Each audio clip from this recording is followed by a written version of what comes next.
మీ business ను develop చేసుకోవాలి అనుకుంటున్నారా? మీ పరపతిని పెంచుకోవాలి అనుకుంటున్నారా? అయితే ఓకే టీవీ ద్వారా L band, Aston band ad, scrolling ad, ad with voice overs, logo bug, video ads ద్వారా మీ యాడ్స్ ను పబ్లిష్ చేసుకోండి.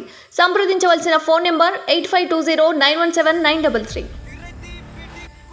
Welcome to OK TV. This is Kavya. Today news updates ఏంటి ఇప్పుడు చూద్దాం. వరి పండించిన రైతులకు మద్దతు ధరలతో పాటు 500 బోనస్ ఇస్తామని కాంగ్రెస్ ప్రభుత్వం ప్రకటించి మాట తప్పిందని ఎమ్మెల్యే సునీత లక్ష్మారెడ్డి విమర్శించారు. రైతు వ్యతిరేక విధానాలకు నిరసనగా నర్సాపూర్ లో గురువారం చేపట్టిన ధర్నాలో ఆమె మాట్లాడారు.